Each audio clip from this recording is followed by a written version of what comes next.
Bonsoir à tous, vous êtes sur InfoLive TV, voici le journal de ce 25 mars. Israël autorise Mahmoud Abbas à déployer ses forces de sécurité à Jenin. Ehud Barak devrait l'annoncer au Premier ministre palestinien lors de leur rencontre demain. Le nombre d'hommes autorisés au déploiement sera de 600.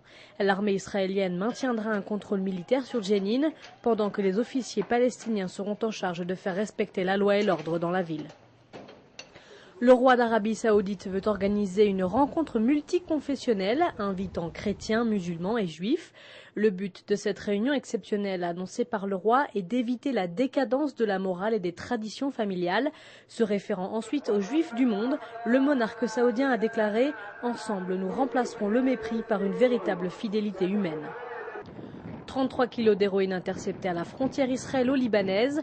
Lors d'une opération conjointe de la police et de l'armée israélienne, les forces de l'ordre ont arrêté 2 hommes en possession de ce chargement près de Moshav Biranit. La drogue provenait d'Afghanistan et sa valeur est estimée à 17 millions de shekels. Les suspects, résidents d'Israël et âgés d'une vingtaine d'années, sont actuellement interrogés. Selon des statistiques présentées devant une commission spéciale de la Knesset, les minorités israéliennes ont connu une légère hausse de représentation de 1,12% au sein des employés du service public. Si les Arabes et les Druzes d'Israël représentent 20% de la population du pays, ils ne constituent cependant que 6% de l'ensemble des fonctionnaires israéliens.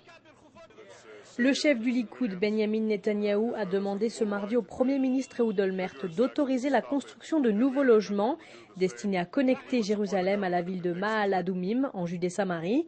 La construction de ces habitats dans une zone appelée E1 avait déjà été entamée par Netanyahou pendant son mandat de Premier ministre. Merci de nous avoir suivis sur InfoLive TV, la première chaîne internationale en direct de Jérusalem.